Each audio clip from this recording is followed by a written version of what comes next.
there.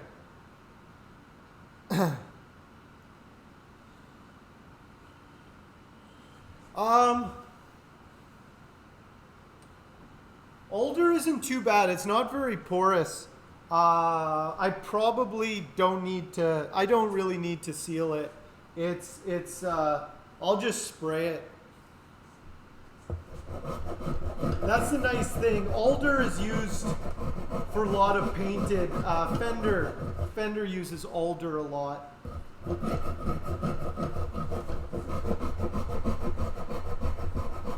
It's like maple in that it's pretty uniform, but it's lighter than maple, and it's not a very exotic or it's a hardwood, but it's not extremely hard.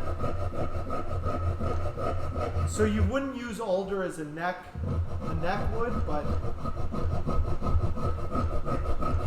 it's nice and light. That's the main thing. It's easy to paint and it's light.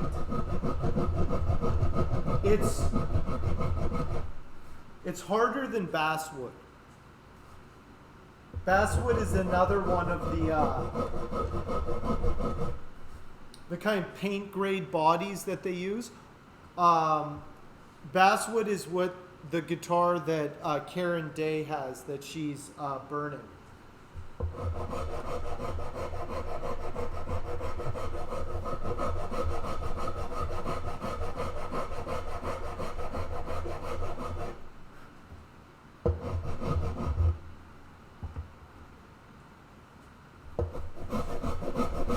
I haven't done a tummy cut in a really long time.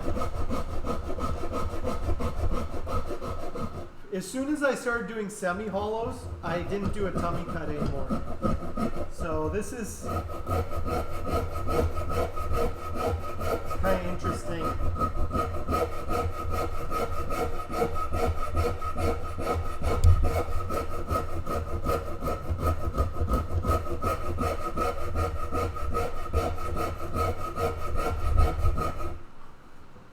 Like I said, most of the time when I was doing tummy cuts, I just used my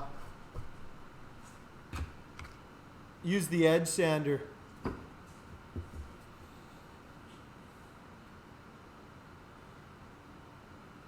Yeah, fewer steps the better. Yeah, that's why they use a lot of materials they use. Yeah. Asus, what's going on? How are you doing? Your thin line has a tummy cut? Yeah, so they probably what they did is the it's not as deep. The chamber is probably only about they just did a less deep chamber. You can do it, but I try and keep mine. I want as much mass in the chamber as possible so that there's more resonance. I have seen people CNC kind of a step angle inside their body so they can get a semi-hollow with a tummy cut as well. I think for me, what I did was I made my body slightly thinner overall. So a standard Fender is 1 3/4 inch thick. Mine are about 1.6, 1.65 around there thick. So they're a tenth of an inch thinner. And then I bevel it all the way around, which just makes it more comfortable and feel a little bit slimmer than it is.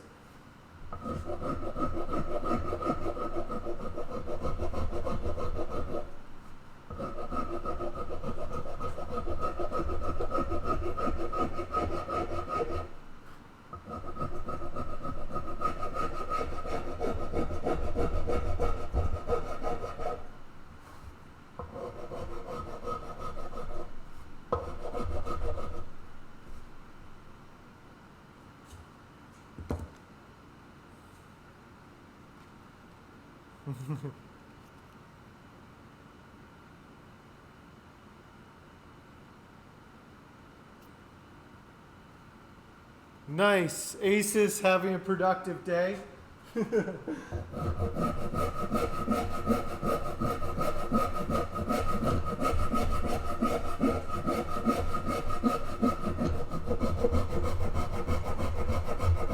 How's your summer going, Aces?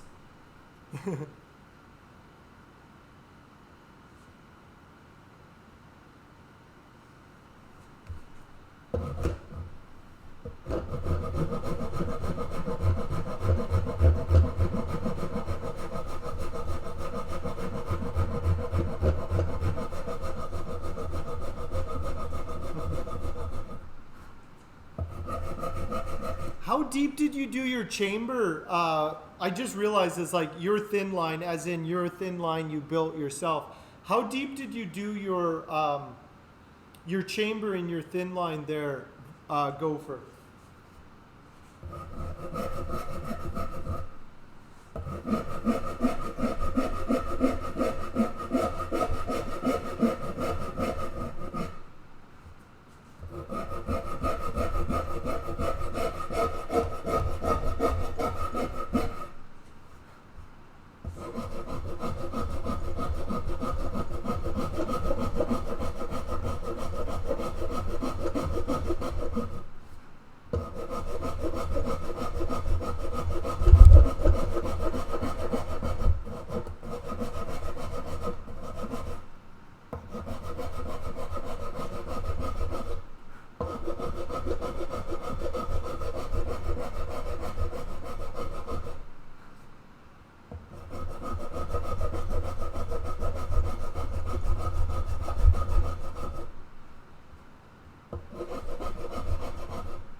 One nice thing is alder is pretty easy to carve. I'll probably have this this carved out fairly quickly. Then I'll fill. There's still a few things. I don't have to fill the pores, but there's a few knots and some dings that that got into it. And then this will be ready to be sprayed.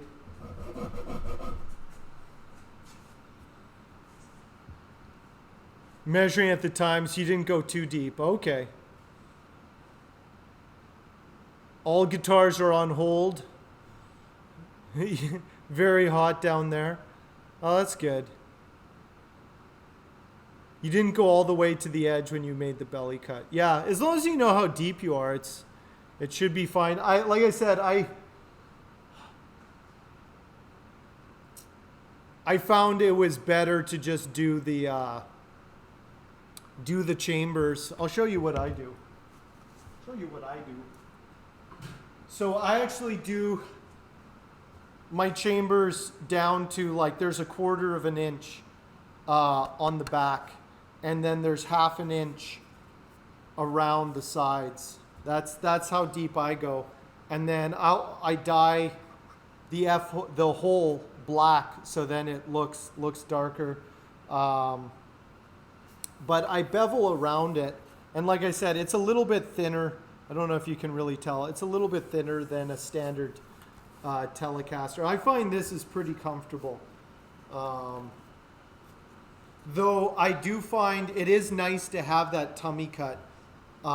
When it is there, it is nice to have. I think it's very comfortable to have tummy cuts on your guitars. But I made my choice.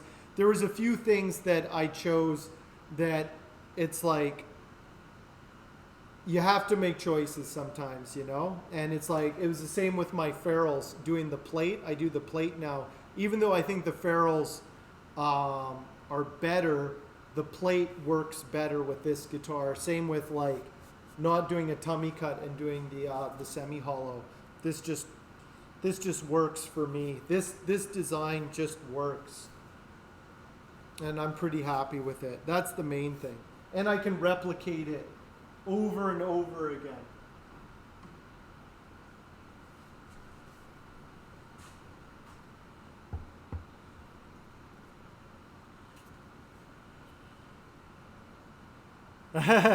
I don't know what they use on the headless guitars. All that stuff is like Strandberg proprietary stuff. There's a lot of companies. I don't know what they're called, honestly.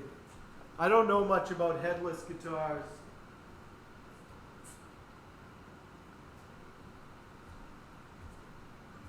Rage just hates. Rage is such a hater.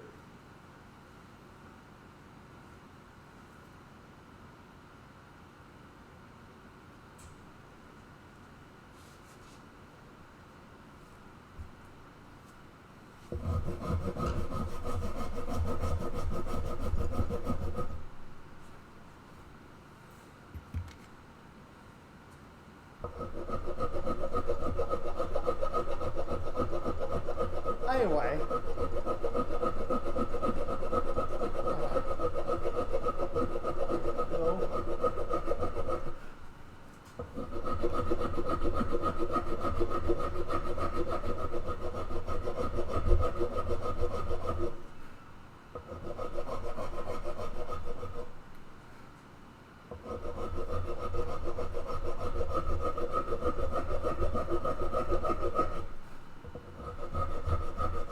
The main thing that I find with the tummy cuts is just getting that shape to be flat. You'll see it when I pull it off. Getting it to be flat but also flow with the whole thing is really important to me.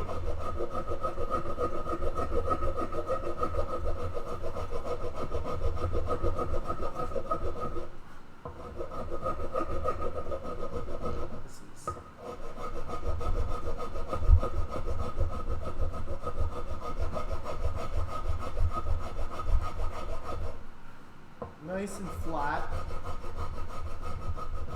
Like I said, the flat is really important because I'm going to be painting it. And because I'm going to be painting it, I'm also going to be sanding it.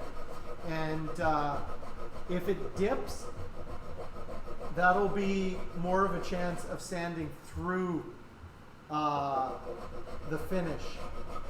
So you want it to be nice and even.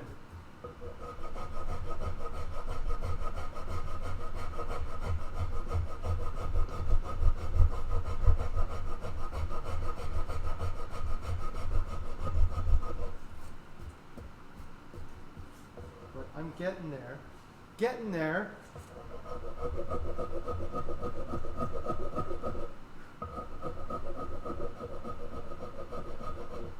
It's always a little tricky right in here. And that's about as deep as I want to go into this area. I missed all your hate.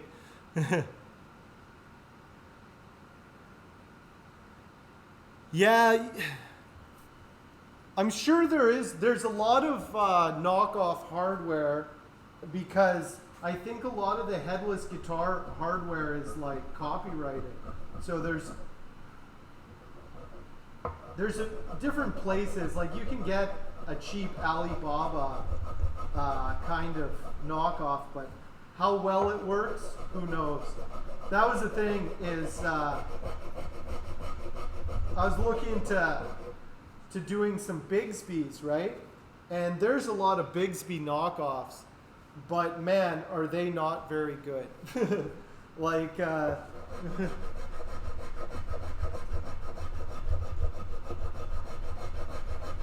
Bigsby licensed trems are okay. I found out about, so there's the B5s and the B7s. Those are made in America, and that's why they're more expensive, and they just say Bigsby on them. Then there's the Bigsby licensed, and those are the B50s and B70s, and I think those are made in Korea or somewhere, and those ones are still higher quality, but there's a few things that are different materials in them. But you can only get, those are the only ones where you can get black Bigsby's. That's why I like them. So the B50s are okay. I haven't tried the B500s. I think those are the even cheaper ones. But for a Tele, the 5s are the flat tops. So I've been reading reviews and people are like, the beef, like, if you want to get the American made, it's fine, but you'll pay for it. But I need black Bixby, so I have to do the beef 50s.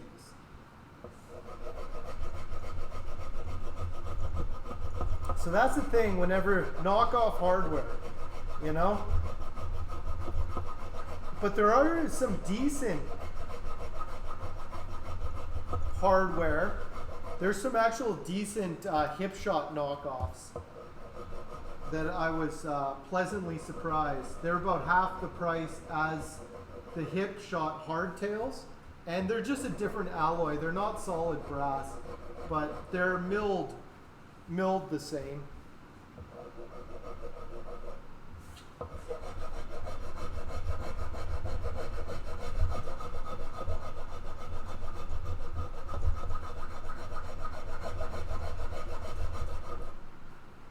Okay, there we go.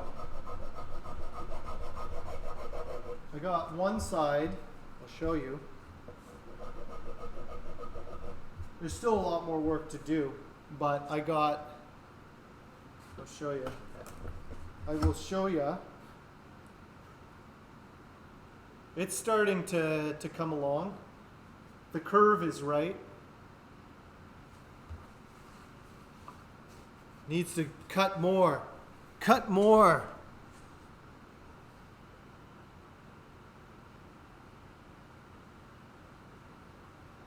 Yeah, if you wanted a terrible tremolo, you'd make your own. Gatto, did you see those hand palm trems that Tunatone was using? I think we showed them before. She gets them made by this guy in Germany.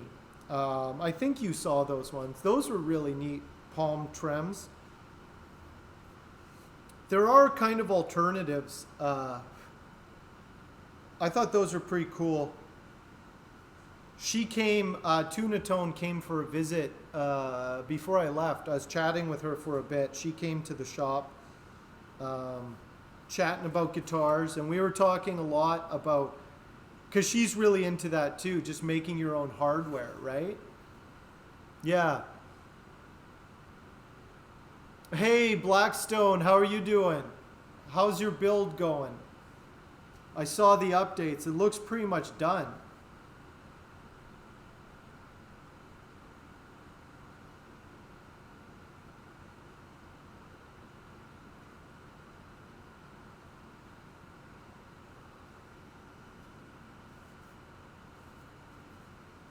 I'm going to keep, this doesn't fit my belly yet. My belly. Terrible fit. I need to take more off. Nice. Yeah, there's some neat stuff that, like, simpler is always better. Like, I think you can make a simple palm trem that would work very well out of just like a brass block and some wood and stuff. I'm doing pretty good, Blackstone. Just got back. This is my first stream in almost a month. But just came back into the swing of things. We had 6 students in today, so it's pretty busy. But I was like, I haven't streamed in so long. I don't care. I need to stream right now. Right now.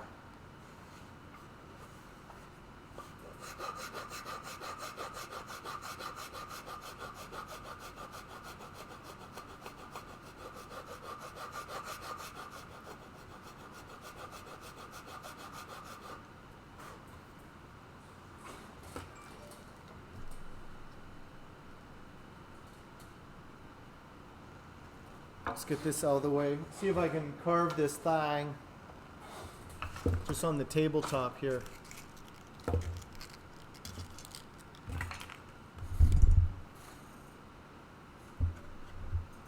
Hey Rhino, how are you doing? Thanks for coming in. How's that? Oh, nice.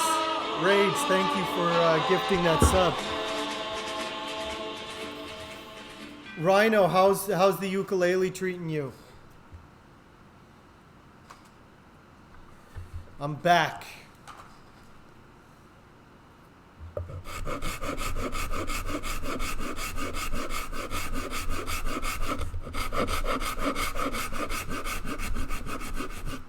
I did all the things. Oh man, let me tell you about this one day. It's a joy. Nice. That's good to hear.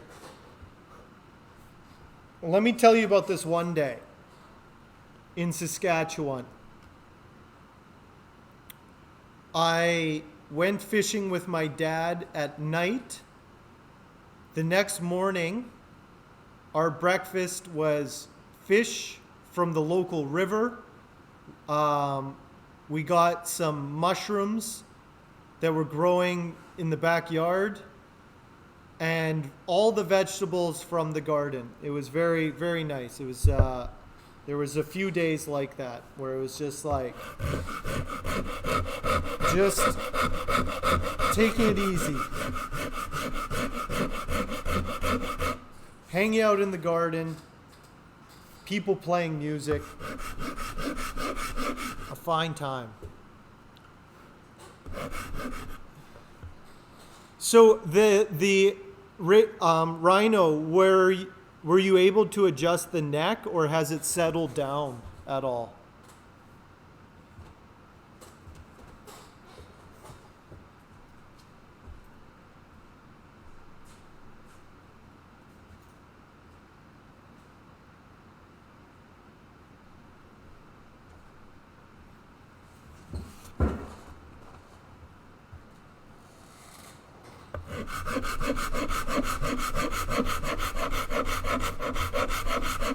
It's much easier to just carve this tummy cut right here.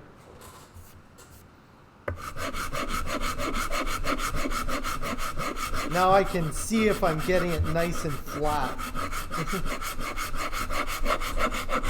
So I'm just using a Shinto rasp.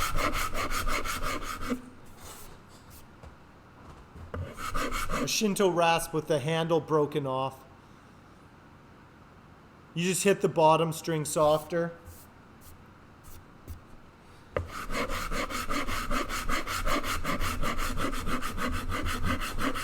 Well, give it some time to settle down, and you can always take it in for a setup. It is adjusting to a new climate and stuff, but I'm glad it's starting to. It should settle down. It might move again in the winter.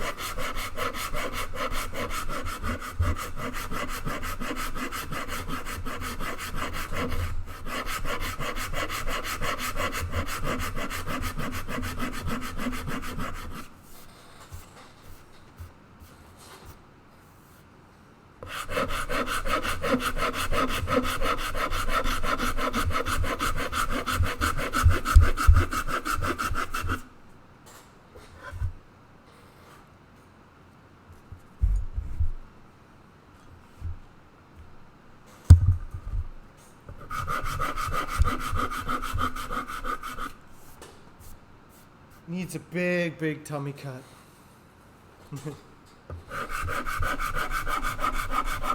I don't know when I'm going to do another ukulele build. I'm not saying I'm retiring from ukulele builds, but I got, I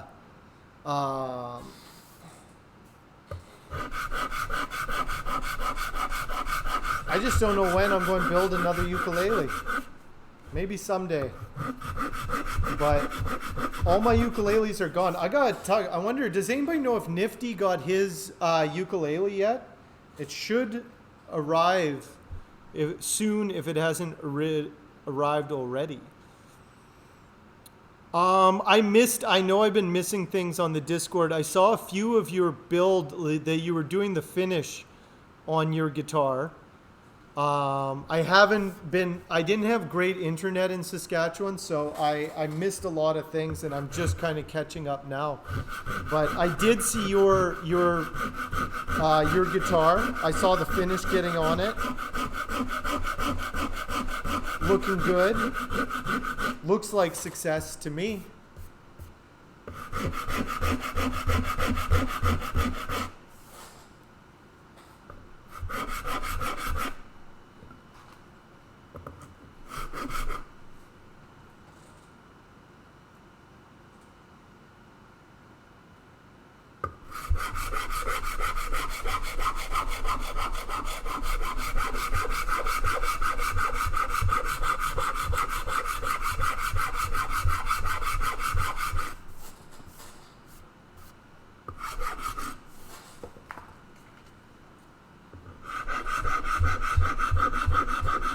So, I kind of went over. I got 2 commissions on the go right now for the same guy, 2 different builds. But I still really want to get some. I really want to do a 4-run guitar, walnut guitar run this fall. And then there's 7. I have 7 big rivers I want to build between now and November. So before Christmas, I would like to get 10 builds done. That's my goal. 10 builds done in September, October, November, 4 months. 4 months. I can do 10 builds in 4 months, but that's my goal. I have that's my goal this fall and winter.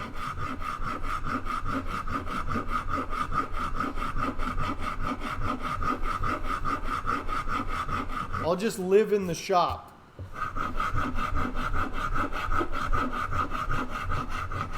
I've got some really good momentum right now, and I feel I really have to push it right now.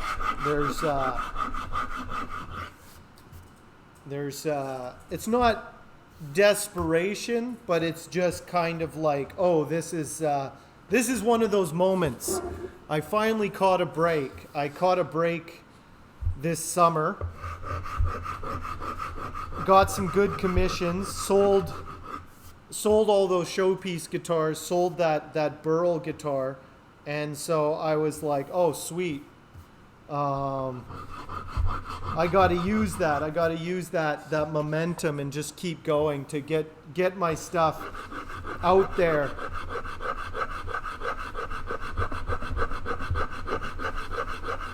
Oh,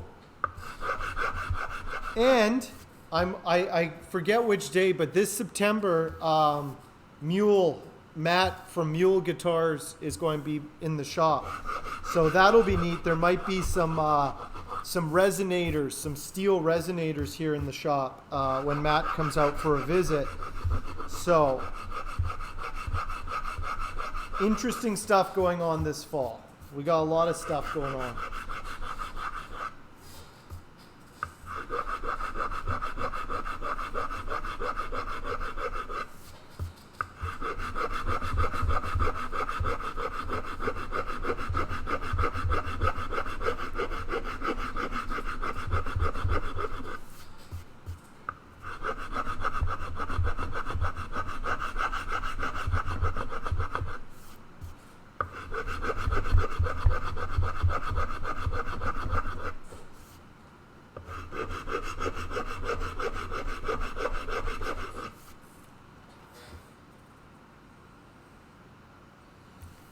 You're going to be redoing some stuff. It's good not to rush that things. I'm kind of a perfectionist. If I don't like something, I'll strip it off and do it again. On that Burl guitar that I did this spring, I was not happy with the matte finish, so I sanded it back and redid the whole finish on that one. And it was worth it in the end to do that. But it was definitely a lot more work. But there are times, that's the thing, it's all kind of about your own discernment. There's times when you should do that, and then other times you just have to let it go and let it just be what it is. You know, you try and make it as good as you can, but at some point it's never going to be perfect, and you just have to accept accept certain things about the build, and it's just like, yep, that's what it is.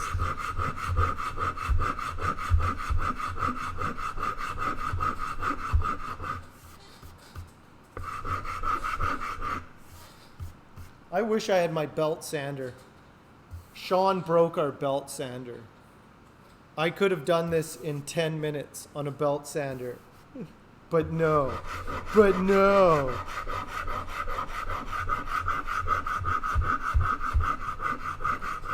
But the pickups I'm putting in here, Sean, I'm doing some work for Sean. Sean, I think I told you guys about Sean. He's resurrecting an old Vancouver guitar company called Odyssey Guitars. Tragic end to Odyssey Guitars. I think it's a bad luck name. I think Odyssey is a bad luck name. And the guy who started the company died in his shop when a machine fell on him late at night. So it's like I wouldn't try and resurrect a company with that kind of voodoo going for it.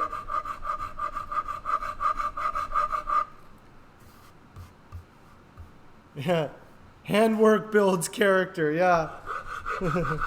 Gotta do it by hand. A machine could do this, but maybe the machine would fall on me and be my doom.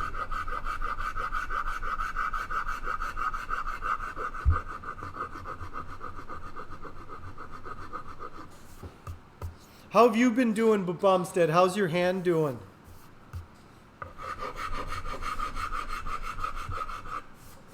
So I'm going to be getting going again with the Luthier Uprising. Don't worry, it's happening for real this time. We are going to do it, and everyone's invited.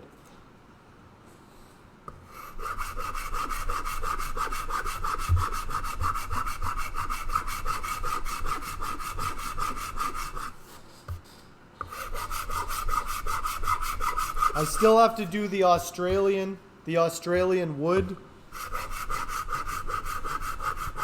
podcast with Manny.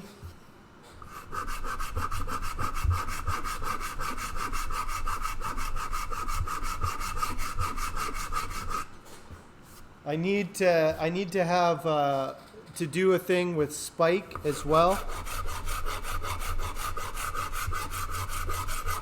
Rage is coming up. Oh, actually, Rage, when you come up, we can do a Luthier Uprising podcast as well. So we'll stream, but then we'll have Rage in the house and do Luthier Uprising with a special guest. Who will the special guest be? I guess it'll have to be Hemel Audio. I gotta talk to Hemel, see if he wants to come on as a special guest. He has to, even if he's not here in person.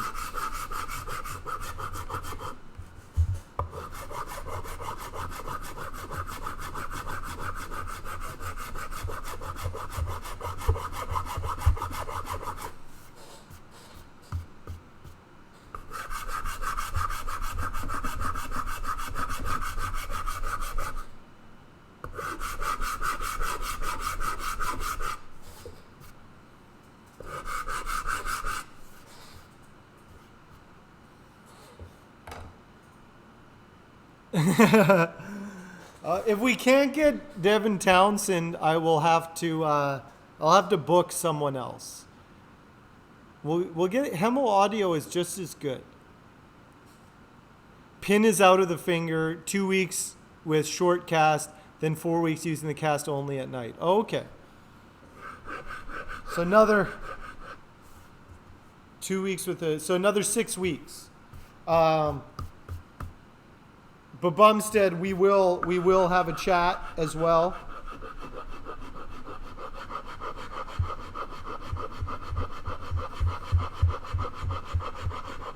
Also, new people. I need Gopher. Are you still there, Gopher? I need to talk to Gopher as well, and have him on. we added a bunch of new, well, not a bunch, we added Spike, aka Frugal Fixer, and Gopher into the Discord. And so it's like it would be good to have those guys on. Introduce them to anybody who doesn't know, but everybody kind of knows at this point. But it doesn't matter. It's not stopping you from building. That's good. Let me tell you something about giving up forever. Jaime, do you guys remember Jaime? He's given up. He broke his foot, used it as an excuse to give up forever.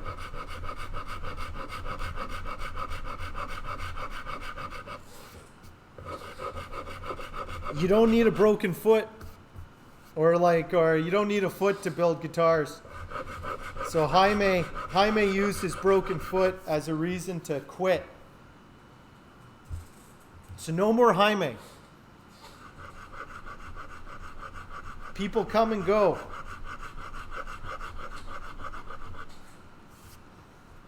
He should have been inspired by, let me tell you what Jaime's problem was. Jaime never watched Bumstead's stream, so he didn't see how one can overcome terrible circumstance to continue building.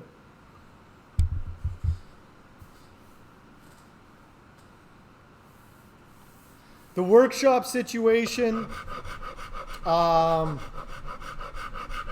Will has assured me that we are going to be around until March, and then we might be moving to an island and starting a guitar school. So it's there's stuff going on. So I'm going to be this spring, this winter. The reason I'm trying to build as much as I can is just to get some money together in case I have to make a move. So I can either go with Will and get this property set up and keep building on the island. There's a shop there, and help set up the guitar school. Or I can stick it out in Vancouver. I talked to a guy who runs an artist live work place just across the street from me right here. It's kind of expensive, but not very expensive when you factor in what Vancouver rent is like. So there's nothing available right now, but he said just keep applying and something will come up. And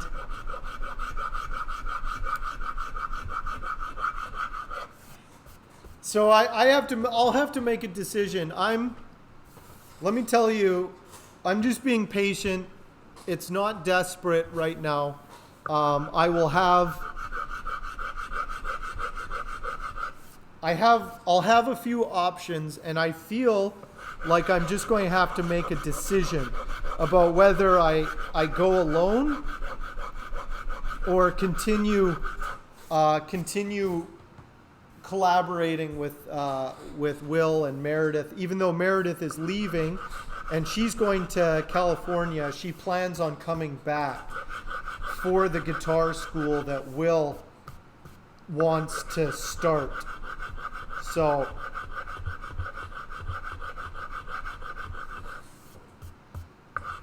it's not too bad anymore. But decisions, I can't do everything.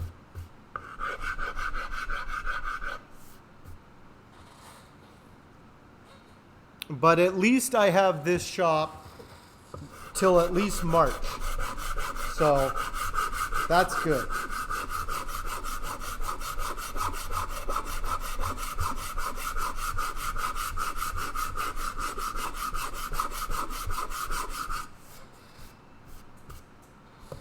It's just hard when you're starting out.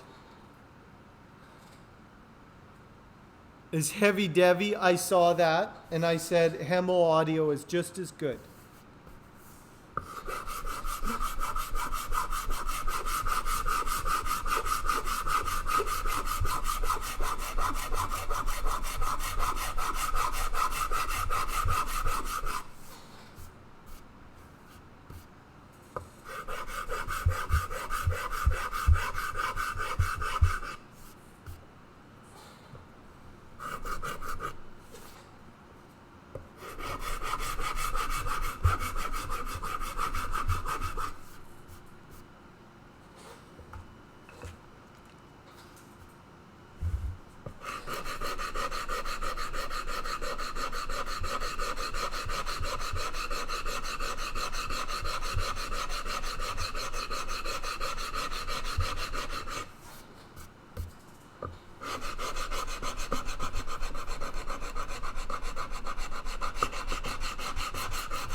See how this tummy cut feels. So there we go.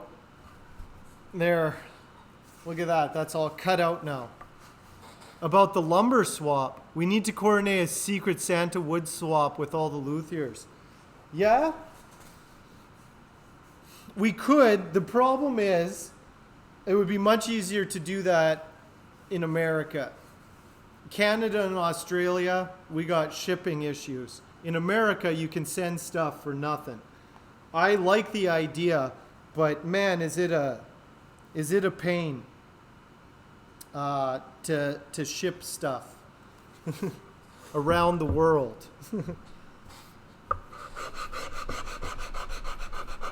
Hey Ithaca, how are you doing? How's your summer going? I've been gone for the last month. The Canadians always ruin it. Yes, we do. We just don't like... We like high shipping rates and insane prices for plane travel. It's our jam. It's what we like.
Making leather-bound journals. Nice. That sounds pretty cool.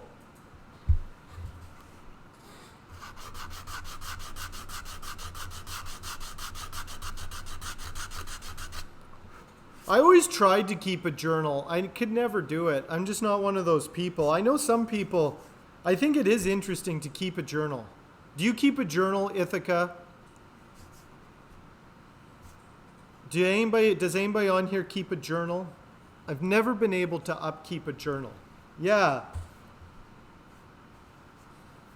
But people who upkeep journals, like, it would be interesting to go back and read your old thoughts. I think I did. I think I stopped because I couldn't read my own thoughts. I'm just like, ugh, this guy is so cringe. That's what I thought whenever I found something that I had written when I was younger. It was just like, ugh, what an edgelord, cringe. Like, just like this kid, can't stand him. Travel journal would be good. Sketchbooks or for poetry.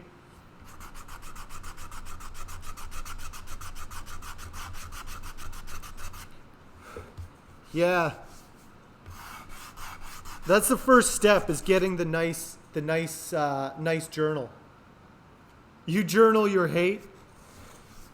I saw the best journal I ever saw was this dude who just kept track of the weather.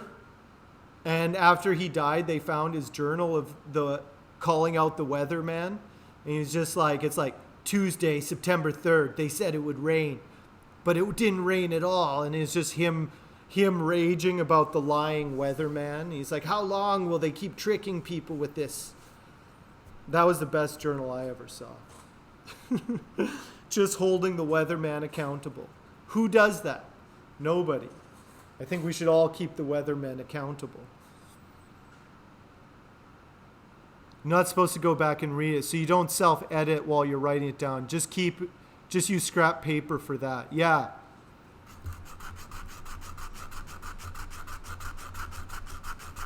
I have writings. I have my writings, but I don't have like a journal.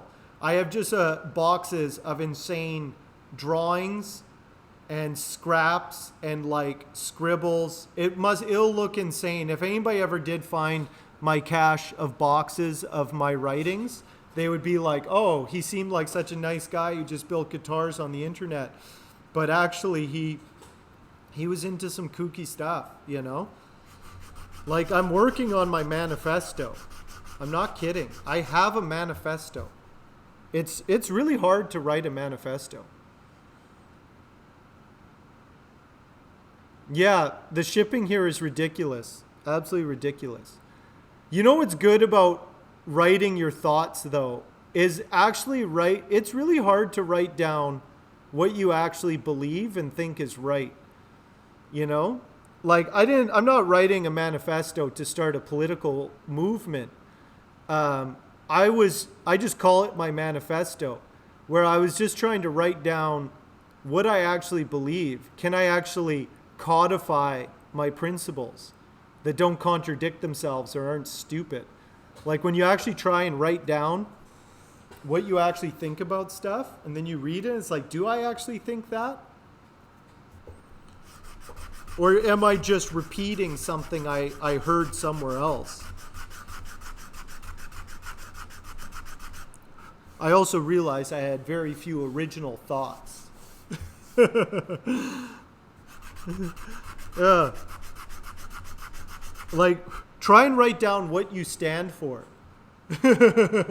It's not a simple thing to write down because you can write down what you stand for and be like, I'm for equality and I'm for this and I'm for that. And it's like, yeah. Like, that's all very nice platitudes. But actually write down, like, what is right? What is right? What do you think is right?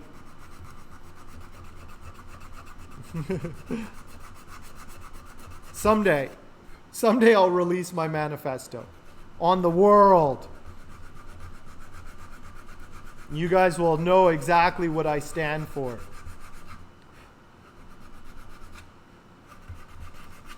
My followers will be known as Buddhists.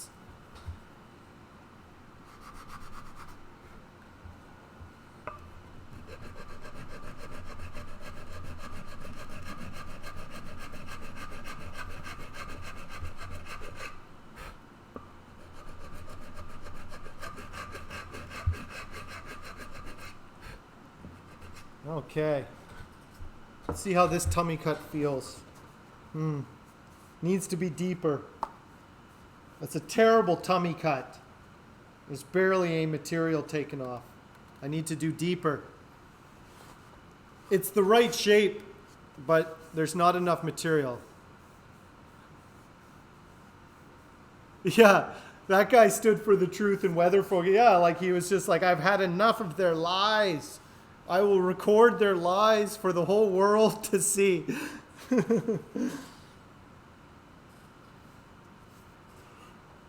I think there's certain people that's kind of their thing, like professional journalists, like people who actually like professionally document the happenings for the record.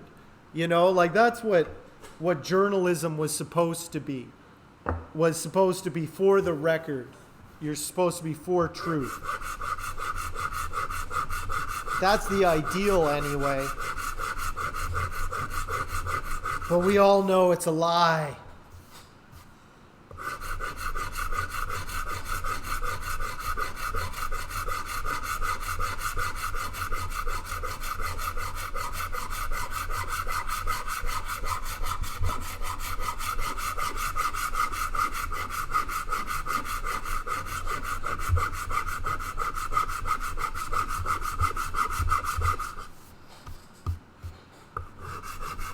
Rage does not want to be called a Buddhist.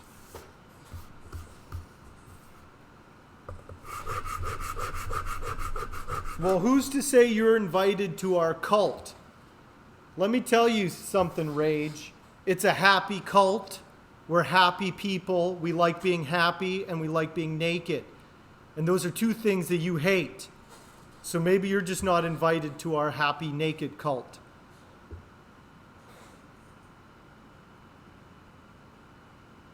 Yeah, oh yeah, the journalism is getting pretty bad. It's like, thanks BuzzFeed, you really lowered the bar on this thing called journalism. I think it's the journalism is so bad because I think it's all AI generated at this point. I don't think humans are writing those articles. I think it's an AI program.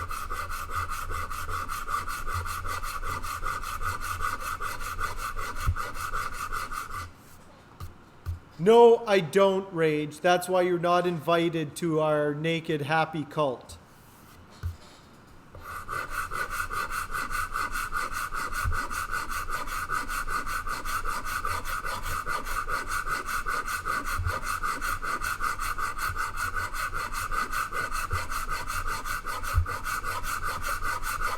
You'd bring us down, man. You'd be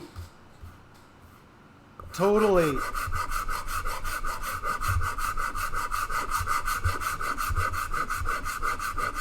messing up my vibe, man. Yeah, stand up for a principle and sit down on your own stool.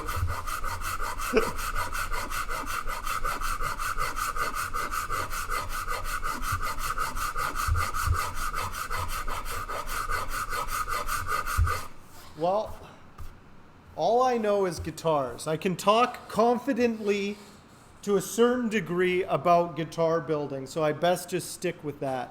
That's what I learned. I'm really not qualified to talk about most things, so I don't.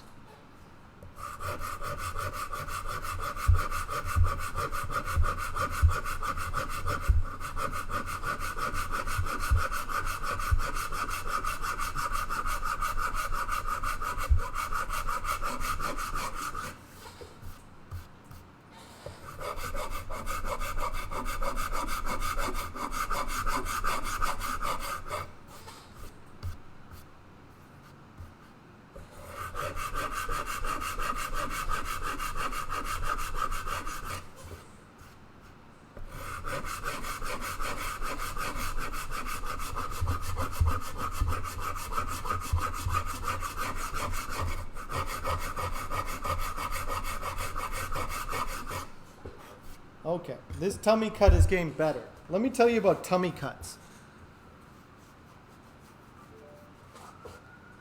It's feeling a little better. Get it nice in there. Get a nice tummy cut in there.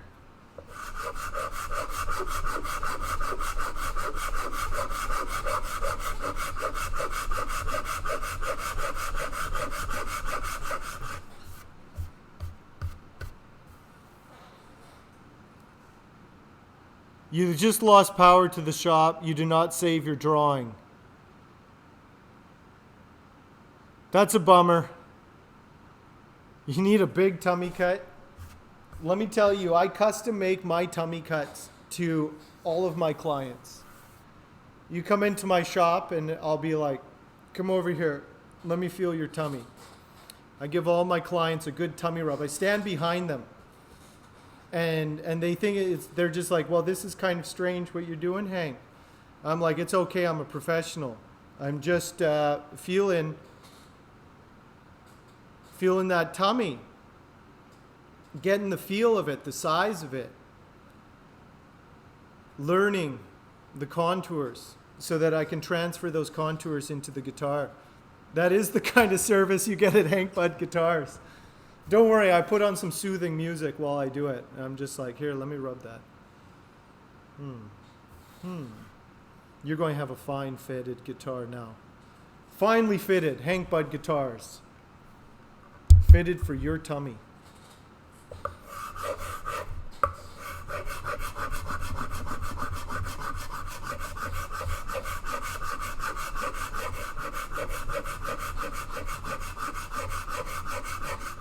Now, some people will use a 3D scanner to do it, but I do it the old-fashioned way, the traditional way. Some people will be like, do you have to touch me? Can't we use a machine? And I'm like, no, this is the traditional way the luthier does this thing. And I'm very traditional. That's why we do it.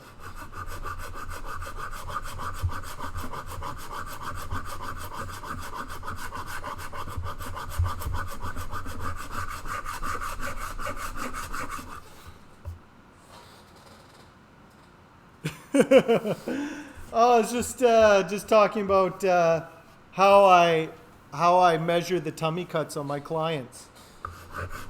I give them a nice tummy rub. Yeah, analog tummy cuts. They just feel they're too cold. They don't feel organic.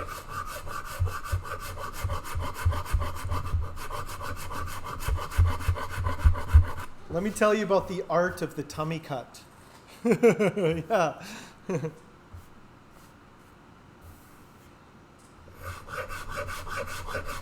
Oh no, it was your compressor that did it.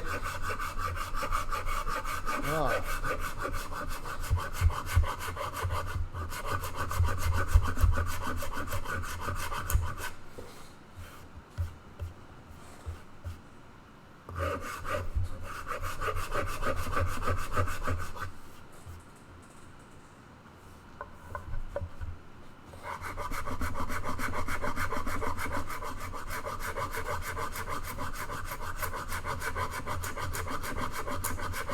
Let's get this. It's getting there. It's getting there. It's almost flat now. It's a good tummy cut, let me tell you. Yeah, large tummy cut, more money for less wood.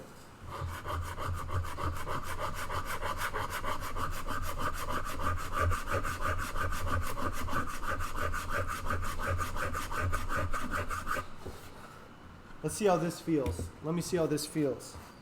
Oh, that feels really good against my six pack. Real good.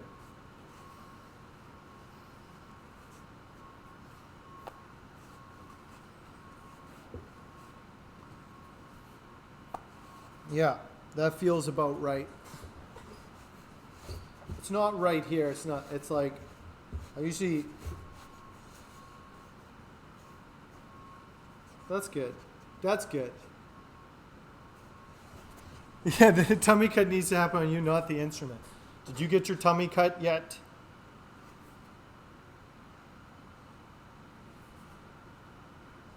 That's about right. It's pretty close. Like I said, it's more about just keeping it flat. Just curving it around isn't enough. You want that tummy cut to be like your bevels. You don't round those things. They're flat bevels. If you look at the Stratocaster, it's flat. It's not, especially on this part on a Stratocaster, that's a flat bend, or on the Ibanez, it's flat. They do that. On a wood top, it wouldn't matter as much, but if you're painting, you need that flat surface. And you would want it the same. It just looks better and it's easier to finish than like rounding it. You need those defined edges. The flat edge will get you more of a defined shape as well. It looks better. I don't know if it feels better, but it also, the more flat it is, the more material has been taken off. You know what I'm saying? No, you don't, Rage. You've already lost weight. Rage has already lost, last time I saw him, 16 pounds. We're going to call him Little Rage soon.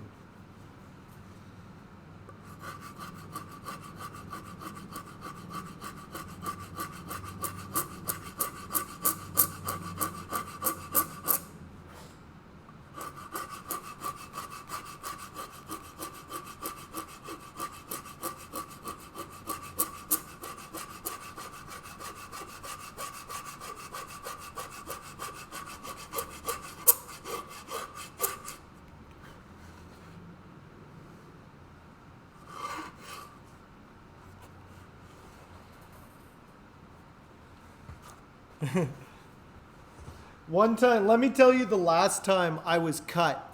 Like I was just like totally cut. And it was I got really sick, and I couldn't hold any food down for like 3 days. That was the last time I had abs.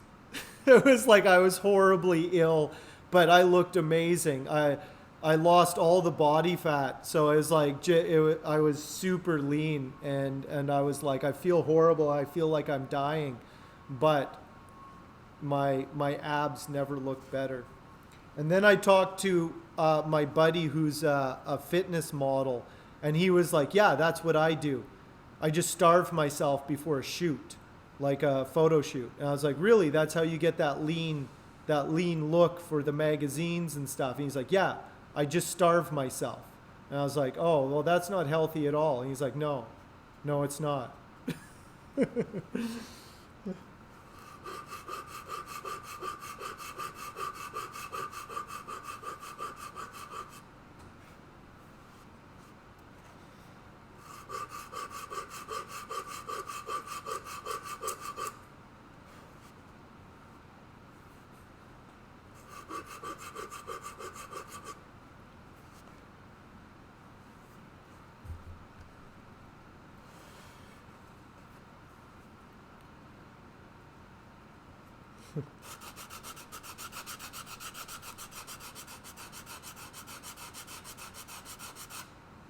Yes, runs on the high spot of clear coat. Yeah, it's really good. It's really good to have the flat surface. And like I said, this one is actually getting painted, so I do have to make sure it's really nice and flat, because I will be wet sanding. I'm going to do a gloss black, not a pink. There's other colors, everybody. One can also do black. There are two colors of Hank Budd guitars, pink and black.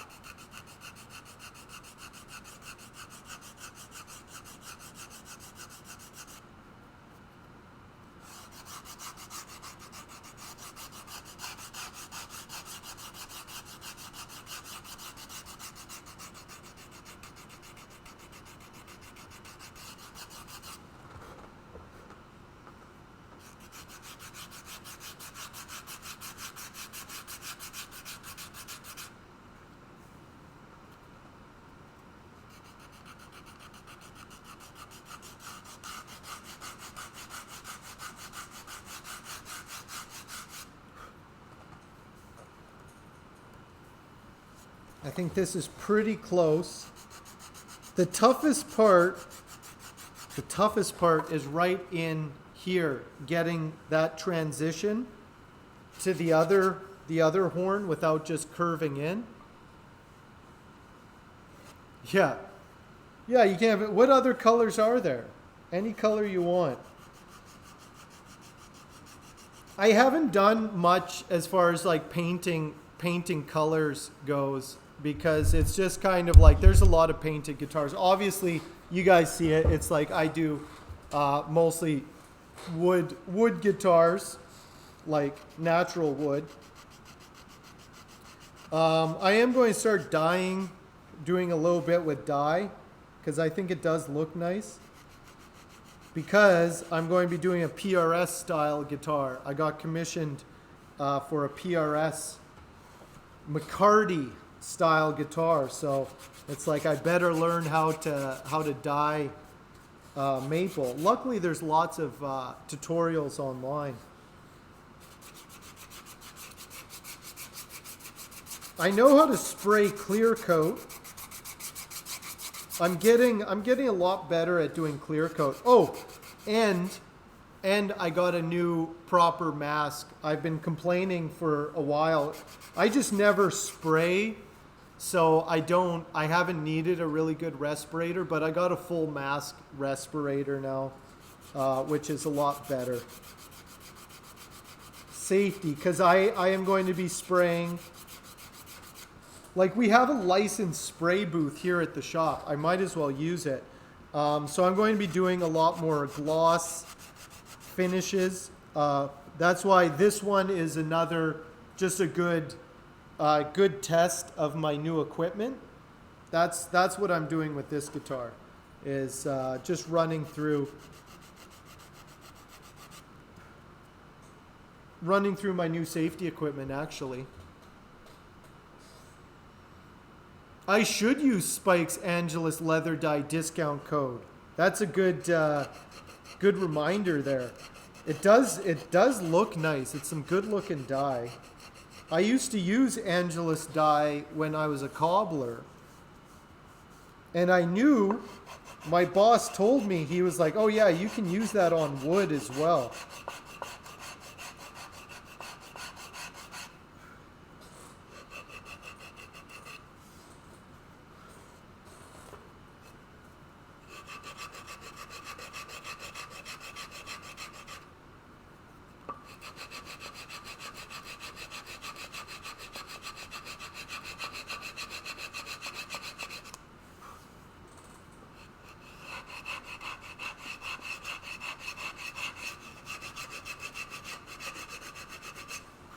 Well, this is almost...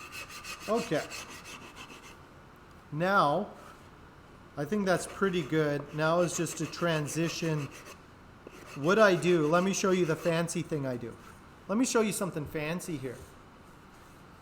I transition the bevel, or the tummy cut, into the bevel that I have running around. So it's like it just goes into that. So all the lines kind of converge into each other in an aesthetic way.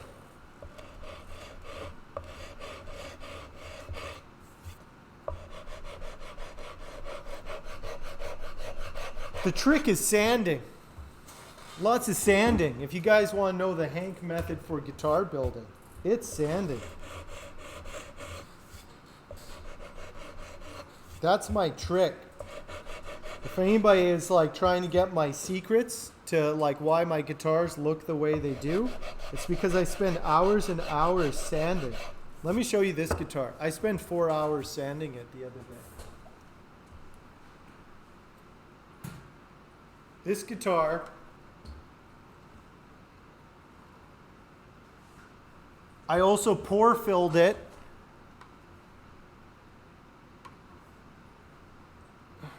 with egg whites.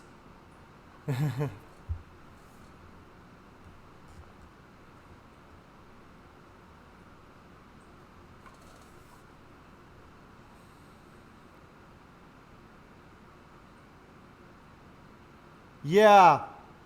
Well, there's just a lot of products that have been around for a while.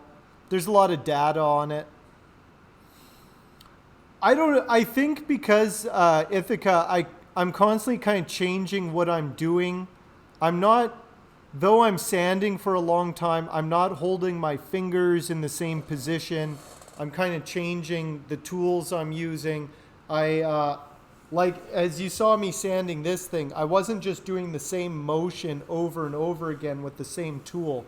I switched positions. I started out on that. I switched to sitting down. I started using a few different tools. I think that's key to avoid any sort of repetitive stress injury, is to just not do anything really repetitive. So it's like,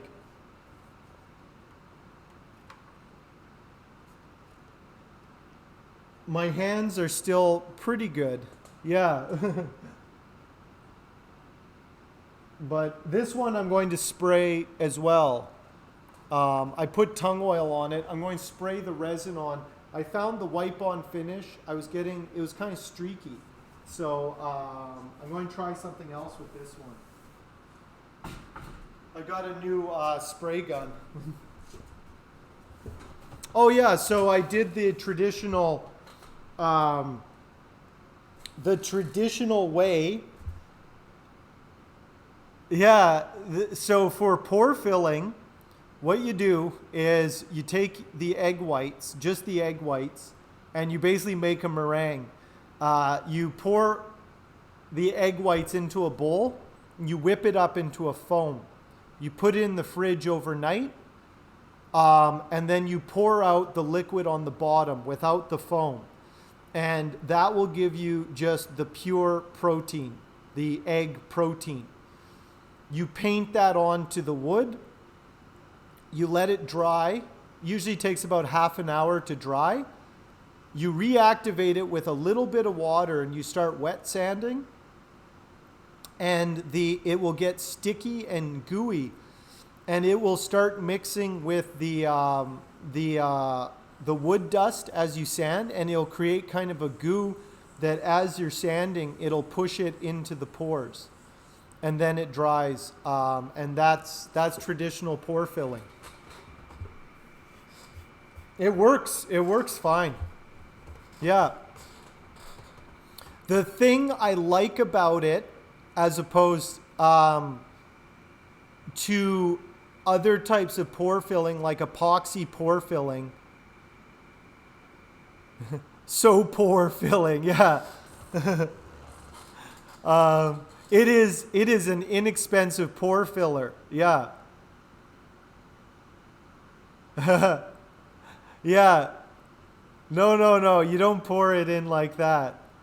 The reason you don't see it is because you have to keep it in your fridge. There's no way to make a product with egg whites like that. It actually works really well for pore filling, but you can't sell it, right? Rockin' Raj, how are you doing? Good to see you. How's your summer going, Raj? The thing I like about the egg white pore filling method is that it takes the oil really well. Sometimes when you use like epoxies or CA to pore fill, it will actually inhibit the pores from absorbing the oil finish. And so the pores might actually look lighter, or you can get white powder in there and you get all these white things in the pores and it looks really bad. The egg whites mix with the wood dust and it takes the oil and you can't tell. That's what I like about it. It's because I do a lot of oil finishes and then I put the resin over top of the oil. I like oil finishes, but I don't like how non-durable they are. So I do tung oil and then I do a resin on top. Raj got you addicted to 3D printing stuff? Nice. I have a 3D printer. I've never used it. My sister gave me her old 3D printer. It's a Taz 2. Never used it.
It's not your fault. Raj, what have you been working on, Raj? What have you been up to for the last month? How's the family doing?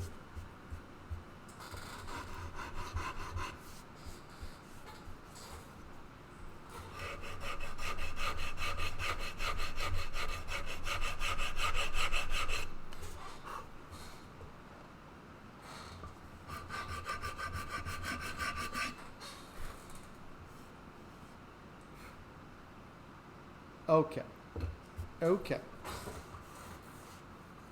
There we go. That's a nice tummy cut. Nice. The guitar knob. What do the guitar knobs look like?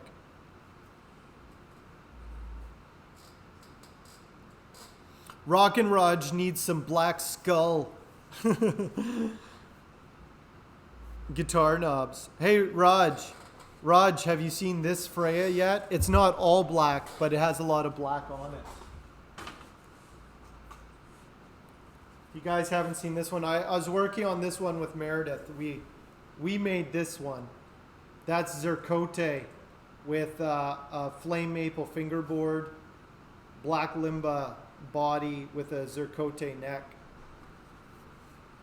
A fancy Freya. This one is really cool looking. It's very cool. That's such a cool looking guitar. I really like this guitar. Somebody should buy this guitar. Hey, Chicken Meister, how are you doing?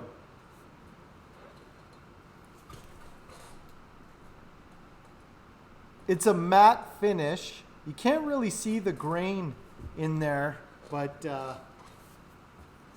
think the black limba body looks good too. This was a real pain to pour fill, but it looks really good. Real good. I worked on the body and a little bit of the neck.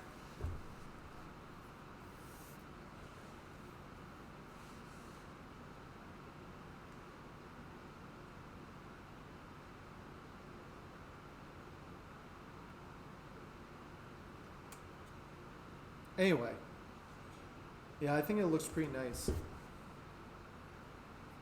Pretty nice.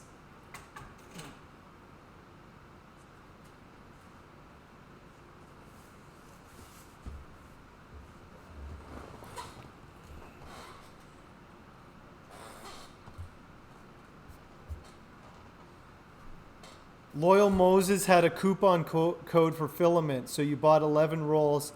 Then you needed a printer. Then I found that filament absorbs moisture, so I needed a dryer. Now you need to assemble a new printer. Loyal Moses gotcha. Man, that guy's killing it. His stream is such a good concept.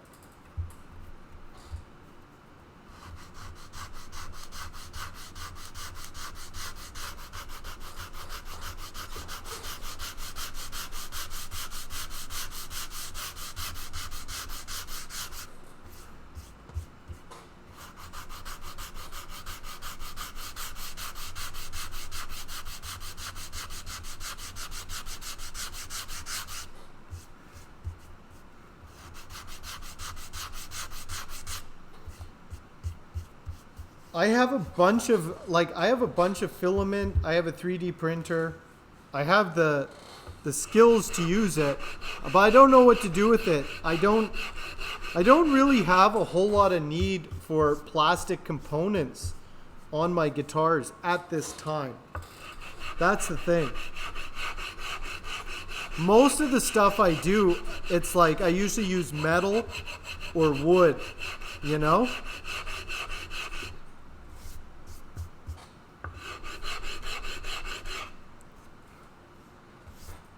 Okay.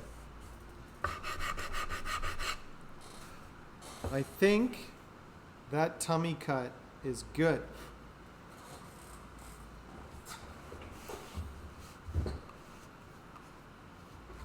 That feels... I might have to take off my Chevy Guy. I'm going to have to take off my Chevy Guy apron. You guys like my Chevy Guy apron?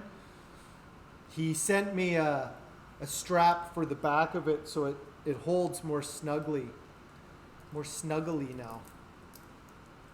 I'm pretty happy with it. It's more difficult to take off, but it's worth it.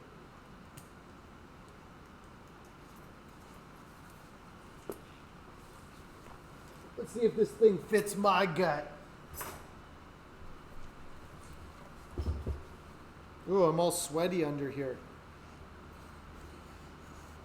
There we go. Just get that gut over it. Yeah.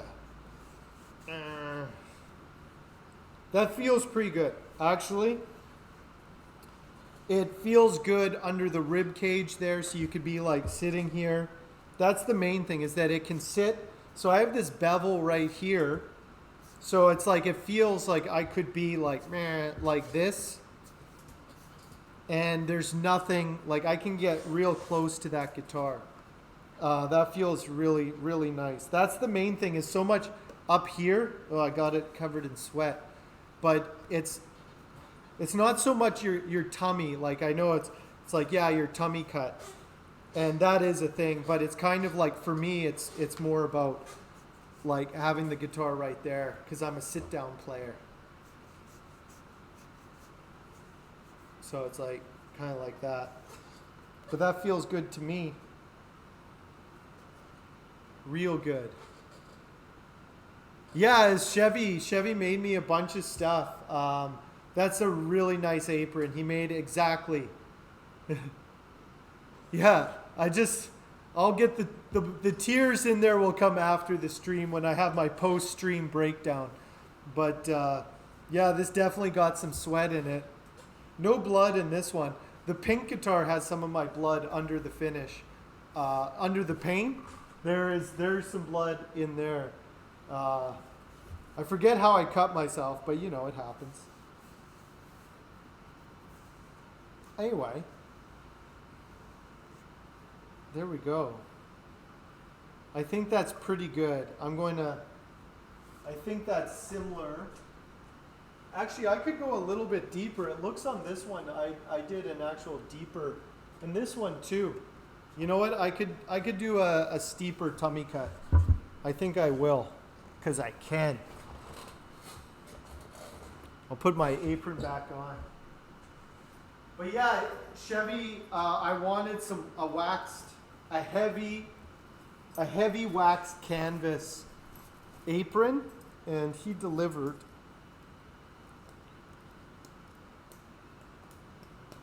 I like a form-fitting one. I like the having a back strap on it, so that it just, I can like lean over and nothing falls forward. A fine Chevy guy product.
I will get this tummy cut done. That's my only goal. Get this tummy cut done today. I got so much work to do tomorrow. Those students, it is really, it's a lot of work. It's a different sort of tired when you're teaching. There's a different energy. I don't know if I'm a very good teacher. Like, I can teach, but I don't think it's my strong suit. Like, I like helping people and showing people and doing things, right? But I don't know if I just don't think I'm the guy that you would go to learn guitars, because I think the thing about me is I know how to build my guitars. I know how guitars are made theoretically. I know how other guitars are made, but I don't really build a lot of different guitars. I just build my guitars, and I'm really good at building my guitars, right? So that's why I don't know if I would be a very good teacher for someone who's just wants to learn like generally guitar building, because it's like I wouldn't necessarily promote my methods as these are the best techniques. You know, it's just like these work best for me in how I build my guitars, but I don't know if I would teach a class on it. I don't know if they're that good.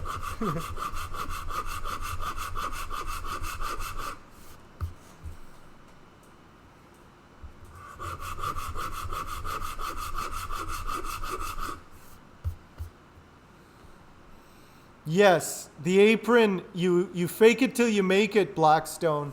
You get the apron and people will take you seriously. They're like, that guy in the apron with the beard, the apron doesn't make me the luthier. The beard does.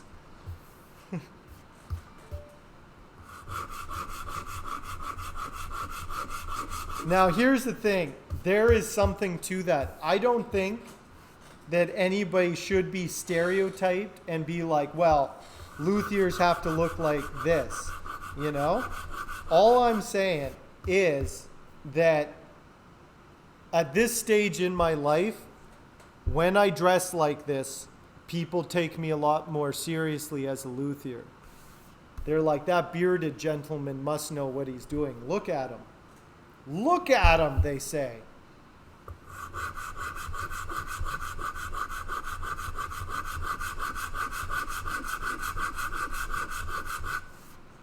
I did the same thing, not that I'm putting on a persona per se. A lot of my outfit and how I work and stuff like that, I actually, when I was working as a cobbler, I found it, I had no idea what I was doing. I just ended up working for a cobbler. I worked for a cobbler, so therefore I worked as a cobbler, but I guess I was more of an apprentice. And so I went all into it. I wore the apron. I really like aprons. That was one of the things that I found because we were a luthier shop, but we were also like fancy people would bring us their, $3,000 custom-made shoes that they got in London and stuff like that. So we had to have a certain kind of decorum. And it worked. It really worked with our clientele, that we looked like not necessarily stylish people, but like we had nice clothes, we had nice shoes. We weren't wearing Gucci or anything like that, but we understood clothing, fashion, and well-made things. We had to present that. And I don't think it's phony, because I like wearing nice, not fancy things or expensive things. I like well-made things, like Chevy's apron here, right? So in a way, it's branding, exactly. It's branding, but it's also functional. Chevy, I was like, this is the kind of apron I want. Wax canvas, heavy wax canvas, because it's really durable. But then it's like, when you wear something that has been well made, you can wear it in really nice. Now, if I was wearing like a brand new apron that was like super clean, like I had never carved a tummy cut before, you would be like, well, that doesn't add up. It would be very phony. It would be like I was wearing a costume, right? Because it didn't look worn. So it's kind of like, I wear this thing every day. It's going to look like I work in it, but then it also looks good. Well-made things look good when they're worn in, And in a way, that is branding. And it's like, I need a apron that works as hard as I do, Yeah. You don't have to be phony. It's not about being a phony, but there is a certain persona that you adopt that can help. It's not the only thing. I think at the end of the day, what matters is, are you making good guitars? That at the end of the day, that's it. But let me tell you, building guitars is only half of it. If you want to be a luthier, you got to sell guitars, right? So there is that part of it. Branding is important. I would suggest to anybody who is getting into guitar building not to worry about that until you have decent guitars. I didn't even have a logo up until like maybe less than a year ago. So it's like I made sure my guitars were good before I started branding them. There's lots of people who kind of get it backwards. They create their online persona because that's the easy thing to do. That's not a big deal. Like that's why it's like don't worry about that stuff. Just worry about the work. And the work should speak for itself. But you will have to sell it yourself. If you are working for yourself, you are your own salesman. And I had one luthier tell me that that's a good thing. Because it's like, who's better to sell your guitars than you, you know? Hey, Immersive Sinner, how are you doing? I'm back.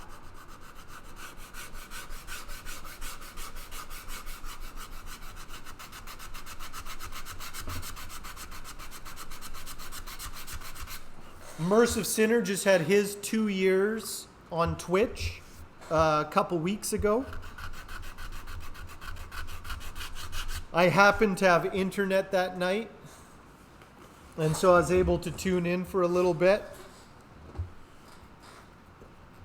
Nice. Finishing the bass 6 now. Right on.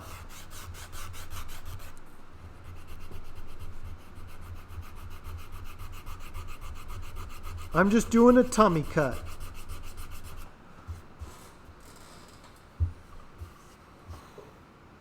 So many things to do. We're just talking about branding. You even cooked some chili on stream. Nice.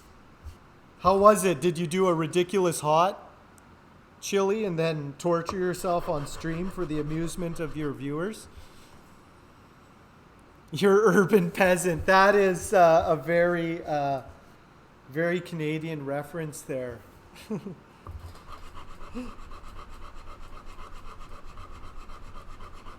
You always like to throw those things in there.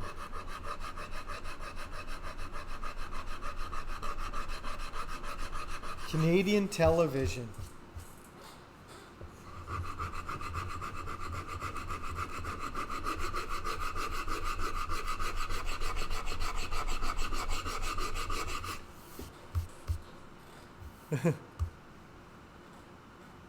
Oh, you didn't double the habaneros. Yeah, you'll be the insufferable Canadian. They'll be like, I thought Canadians were supposed to be nice and not annoying. And it's like, well, not every. Let me tell you about Canada. You have to be the true ambassador of our culture. Immersive. If I was Prime Minister, I would definitely make Immersive Sinner an ambassador. When my regime takes over.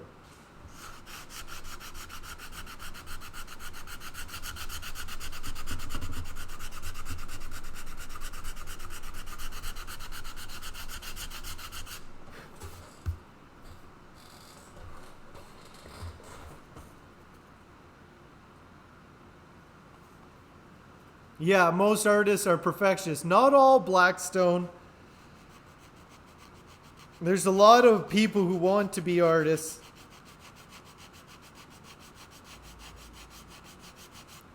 Not everybody. I think it depends on what art. You know what?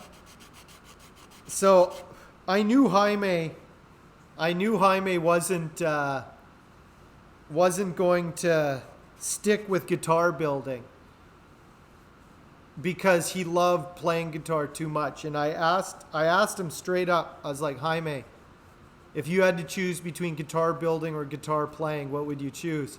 And he said, oh, guitar playing, hands down. And I was just like, yeah, well, that's where it is right there, you know? Not that you can't do both, but I just knew he wasn't 100% into the guitar building. And then when adversity hit, he was gone. Because you will hit adversity. Doing anything, there's always resistance. There's always resistance. Especially when you're doing something new or doing something different or just doing anything. There will be resistance that one has to overcome.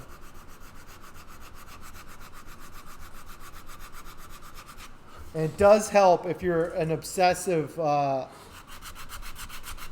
artist type who will go crazy over all the little details.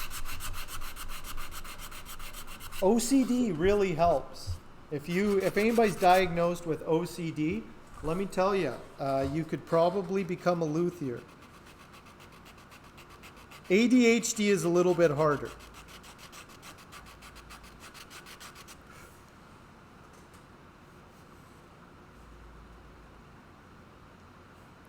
You disband the CRTC, axe the CBC. Oh man, CBC has gotten so bad. Sometimes I just like to go to the CBC website just to see what articles they're pushing, and it's so bad. It's like unreadable.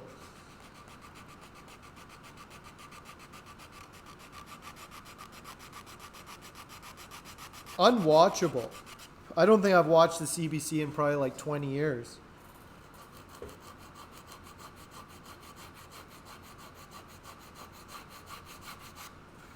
Elect me and I'll fix the CBC. You built a new desk? Nice.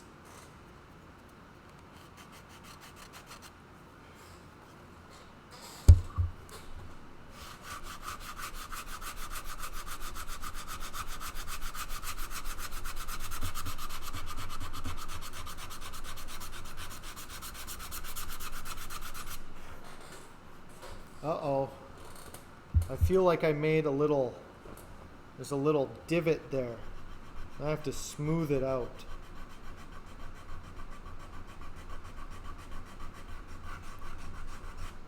This tummy cut is the bane of my existence. It has to be perfect.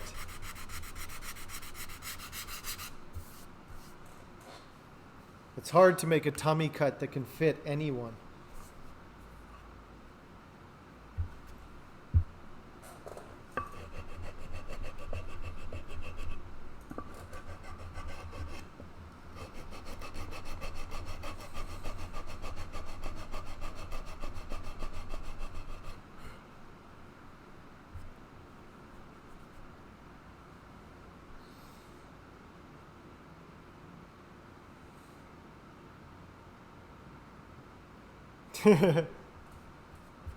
Yeah, that's quite a scandal. Everybody liked that guy. I didn't like him. I never liked Ghomeshi. I knew the whole time.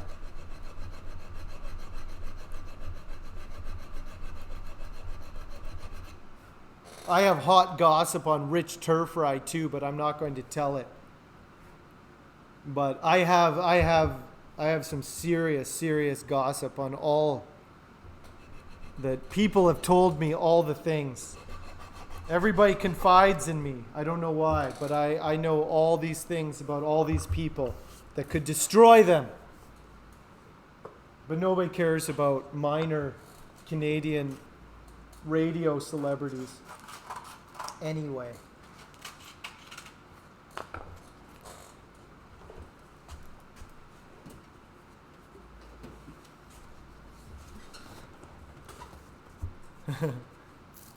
Anyway, so the bass 6. How's the finishing going?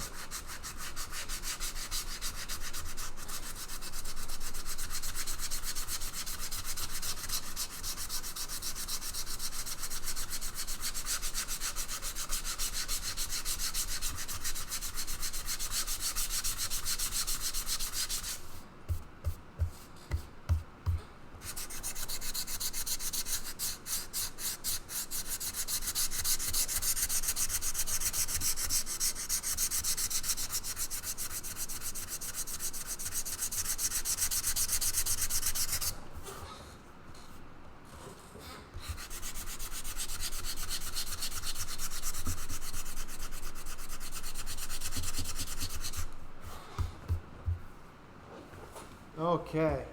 I think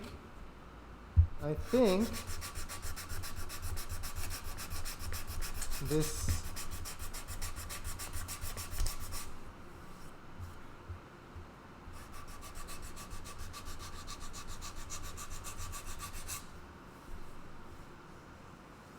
that's good. It's good. Look at this tummy cut. You guys saw it right here.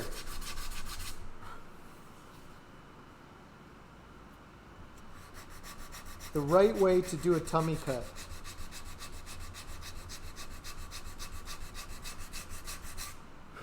Sanded to perfection. I know a lot of you people, you're too afraid to ask about the tummy cut. You're embarrassed. You're embarrassed of what your peers will think, what other people on Twitch will think. But I'm telling you, you can ask me about tummy cuts anytime, and I won't judge you. I'd be happy to answer all your questions about them, what they're used for, how they're made, how you finish them.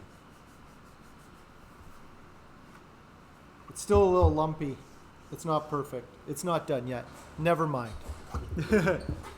You need to do some sanding in two spots that the round over didn't quite cover. You got the grain filler that came pre-dyed, so it should be easy. Nice. So you are really close. Very, very close.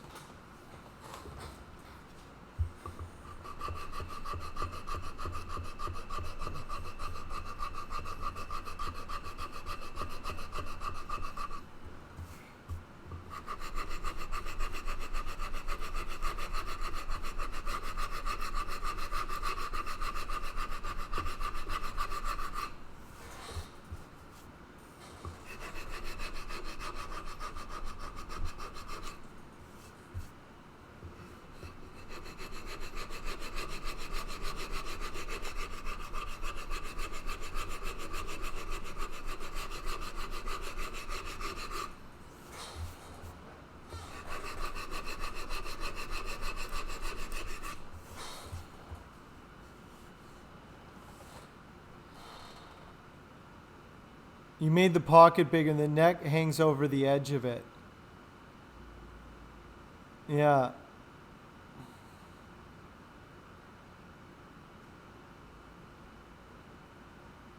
Oh, I know what you mean. Yeah, I know what you mean. Yeah. Yeah. Yeah. Yeah, that would look a little weird. But now you know for next time. That's what prototyping's all about.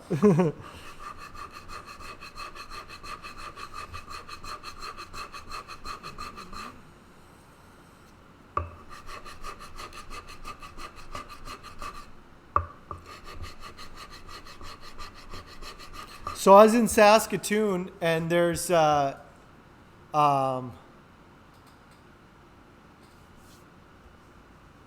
That's awesome, Rock and Raj. Congratulations on a successful garden. Your robot came through. Good thing you got that robot. Yeah. Yeah, it has to be your own design. I was telling a guy, I was in Saskatoon, and I went to a shop called Royal Harp. So if anybody's ever in Saskatoon, the best guitar shop in town is Royal Harp. And the guy running it is Todd. And he was asking me about baritones. And I was like, oh, you just get a bass 6 neck. And he's like, really? And I was like, yeah. And I told him all about baritones and how to do it, having no idea of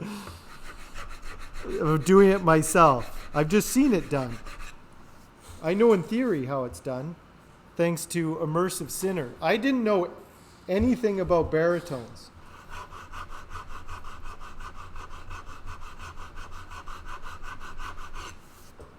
It's like I didn't know anything about P90s until Tari told me everything about them. That's why it's good.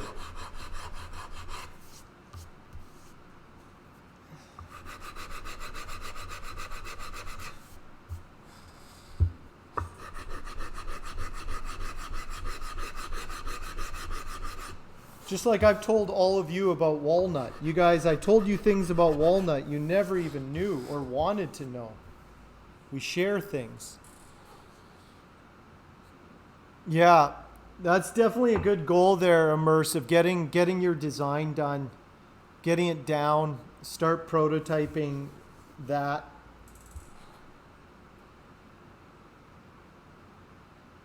Next season, your robot garden will take over the world. Next year, Rockin' Raj's garden is going to become self-aware. And then everyone, you better watch out. Yeah, you did it by hand. It is what it is. Like, that's why it's like eventually it will. You're going to CNC it anyway. Yeah. So Immersive, I don't know if you saw it, but I've been doing threaded inserts for all my guitars, and it's awesome. I really like it. I'm going to keep doing it. It's so easy to pop that neck on and off when you're working with it. It's really, I don't think it adds anything to the sustain or makes it a better instrument, but man, does it make it easier to work with. Like that little bit of extra work. It's just not annoying when you need to pop that neck on and off. You don't have to like drill it in, you know? It does do something.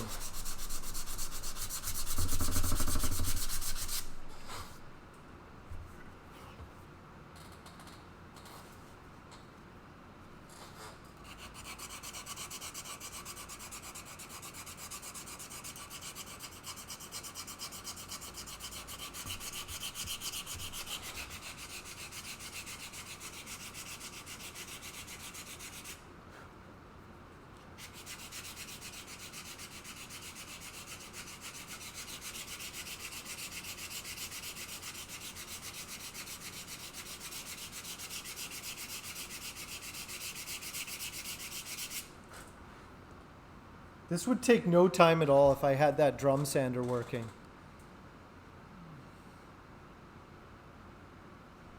Nice. Rockin' Raj has the beginning of a robot army.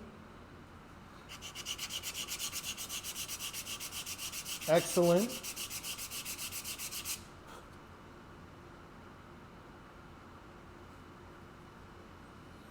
Yeah. Yeah, it's, oh no, like I said, it just makes taking the neck off less. Like sometimes I wouldn't do things just because I was like, I don't want to take that neck off and redo. Like I would just be like, I'll just leave it, you know? So it definitely a maintenance thing. It's useful. It's useful for sure. Oh, that reminds me, I have to order some black. I only have silver. I need to get some black ones.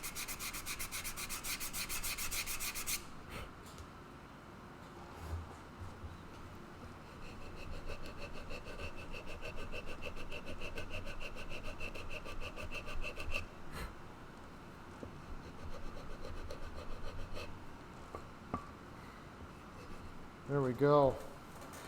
There we go. I can't feel the bump anymore. Okay.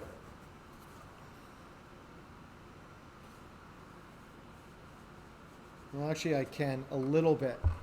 A little bit.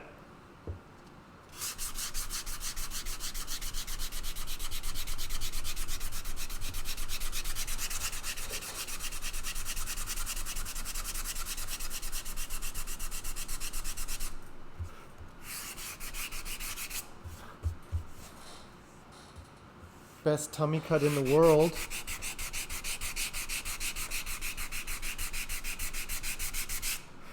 There we go. I keep saying there we go, and then I'm like, it's not quite perfect yet.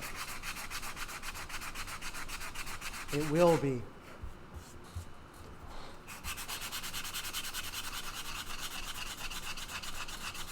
As long as it's even enough that I can wet sand it. That's the main thing. Now I'm getting all these little spots.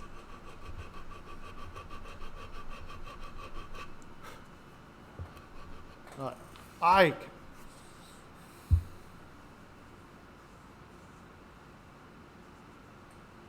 Yeah, exactly. Yeah, you can, that's true. I didn't think about that, is you can actually, measure how much torque you're putting into the thing. That's a good point. I didn't even think about that, but that's a really good point.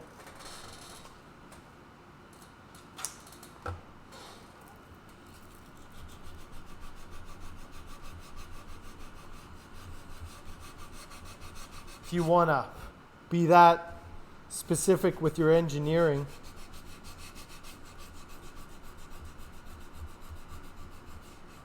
But that's the nice thing is like when you're designing your own guitar, let me tell you something about designing your own guitar. You can do all the things that you think are important. Because when you build a guitar, what you're saying is, this is what I think a guitar should look like. This is what a guitar should be.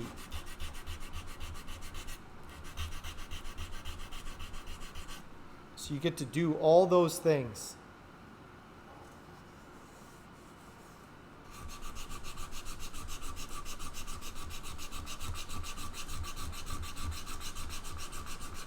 Okay. Okay.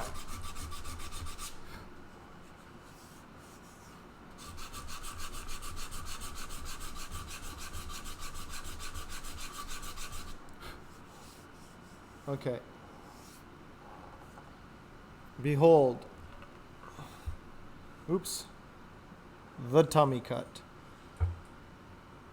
It looks, I still have to, it looks a little flat right here. I'm going to have to round that just a little bit more aesthetically, but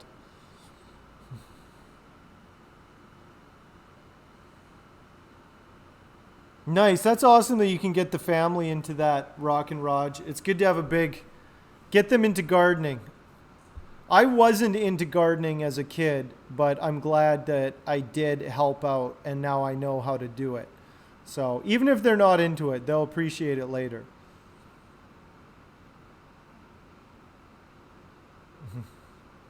Carbon fiber reinforcement in the neck.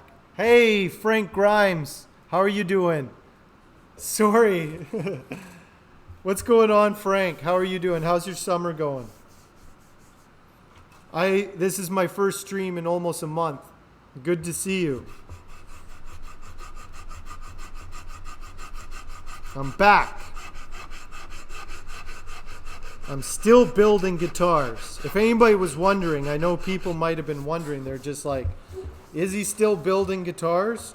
What's going on with that guy? I thought he liked to build guitars and now he's gone. Did anyone think I wasn't coming back?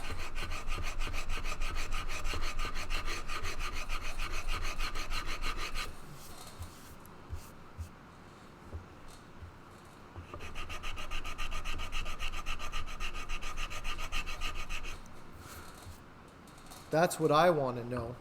Did anybody lose faith? Give me their names.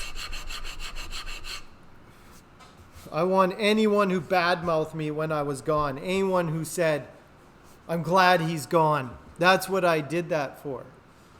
Just to see who my enemies were. That's what do you guys remember when Kim Jong-un disappeared for that week? And there was all those rumors that he got overthrown. He did that to find out who the traitors were. And then he reappeared and had them all arrested. That's why I disappeared for a month. To see who was loyal and who tried to take my throne. This is serious business. You never had any faith. Who snitched? Yeah, you were concerned that I died. Is he coming back? That's nice. I'm back from the dead to you. I didn't know you cared that much. Maybe that's what I'll do next time. I'll fake my death and be like, hey, good news, everybody. I'm not really dead. I just wanted to feel special when I came back. Yeah. Immersive wanted to come fishing. Fishing was good. Real good. Nothing like fishing in Saskatchewan.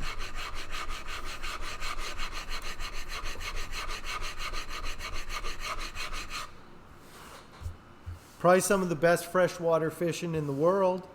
Tell you what.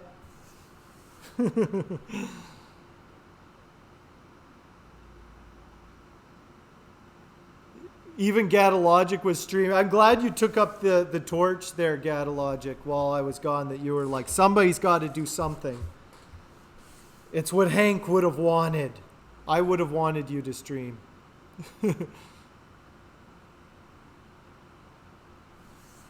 Hanks of rope on my stream. No, or on my store? No, I don't. Is that an actual unit? Is Hanks a unit of rope?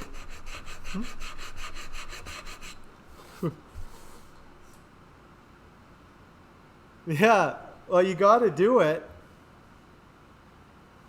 Oh, there is a units of Hank. Everything should be in units of Hank now.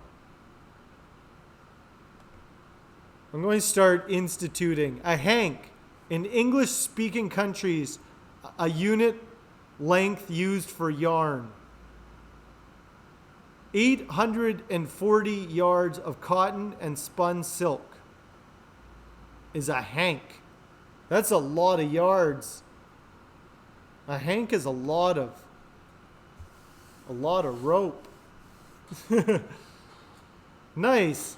That's good to hear, Gatalogic. Congratulations. What did you stream?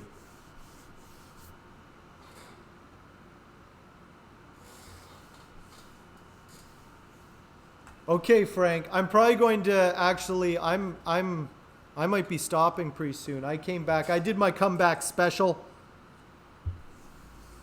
I did what I had to do. I did a tummy cut. Doodles, nice.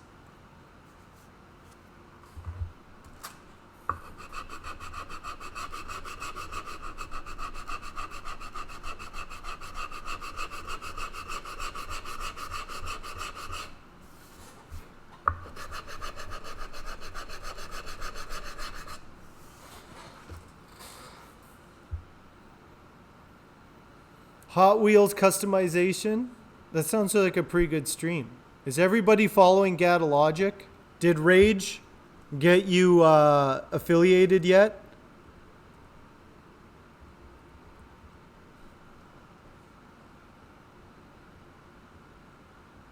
Get Rage to start pushing your stream.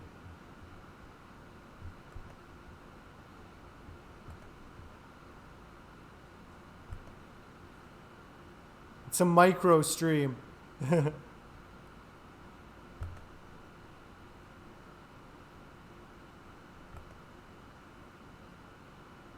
Well, let's go check out Manny. I gotta pop in and say hi to Manny. So I'm going to shut it down for the night, but let's go check out Manny. And you guys have a good night. It was good to see all of you. And I'll be back on Wednesday. I'm back at my regular time, so don't worry, I'm back now. So you guys have a good night. Gatalogic, Frank, Immersive Sinner, Mr. Blackstone, Babumstead. Yeah, he just needs the strum time. Yeah, it's good to see you guys. Babumstead, you have a good night as well. I'll chat with you. I'll send some messages off this week and start organizing some things. So let's check out Manny.